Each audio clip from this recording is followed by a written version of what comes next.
coffee of the day. Let's take out my Java sock. Isn't it so cute? The one I have at home is this shark one, but I also have a book one. I have an orange one with cowboy boots with like little hats on them or something. And then I have one more, I have a devil's one. So cute. The coffee of the day is an iced mocha from How You Brewin'.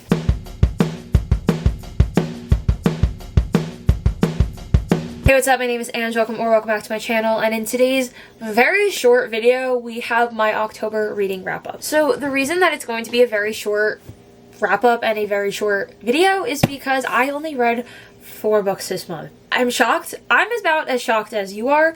Normally I feel like I'm averaging like 6 to 8 books a month. 4, like, it took me a really long time to get through all of them. Like, I think I finished the 4th book on October 30th. So here I have 3 physical books and I read 1 on Kindle. So starting out with the very first book that I read this month was, I do have it in order.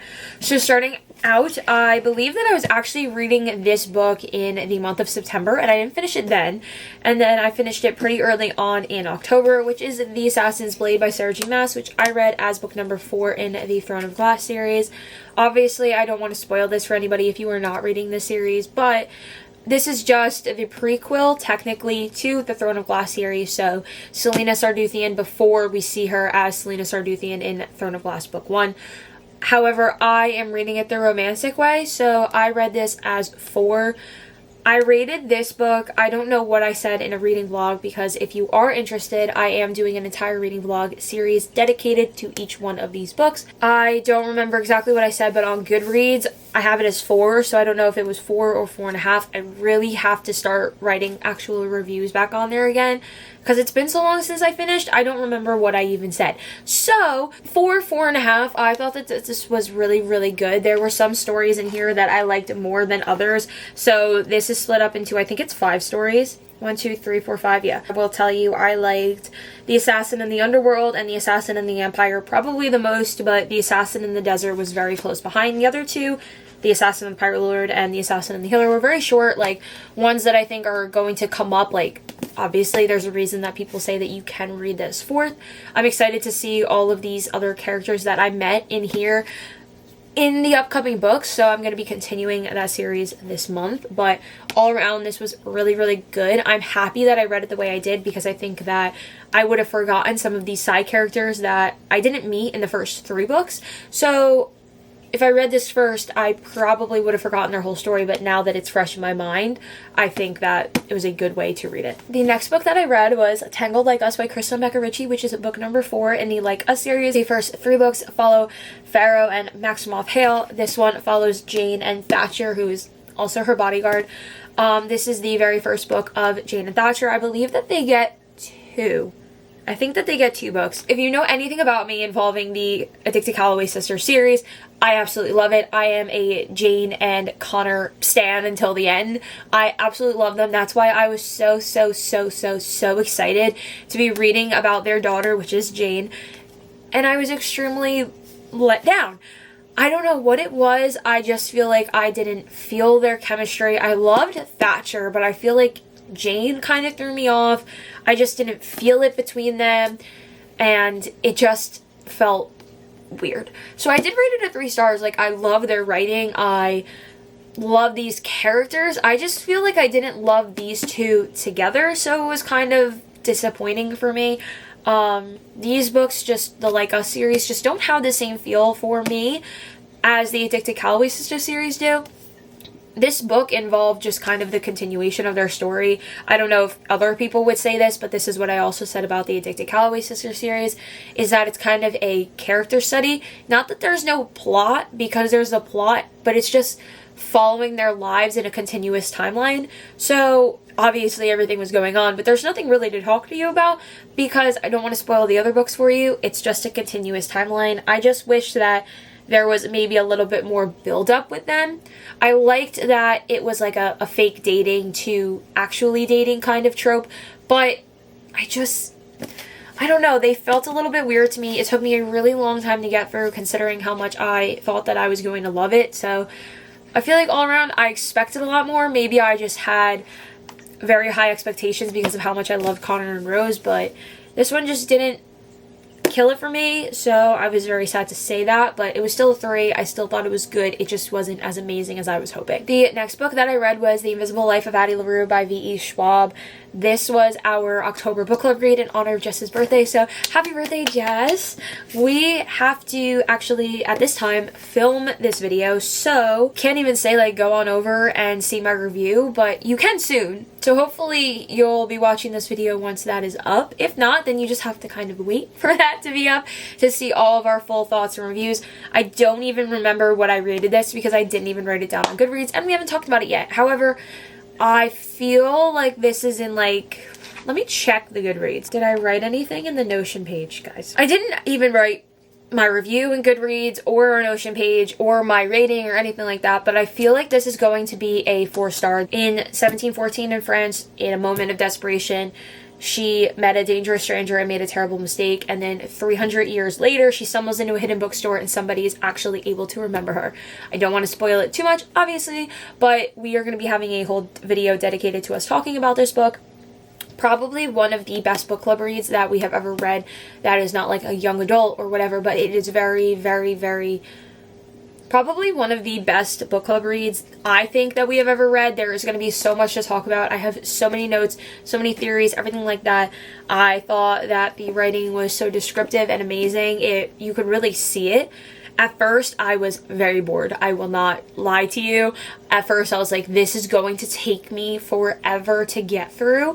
But once we really got into it, I'd probably say around like here.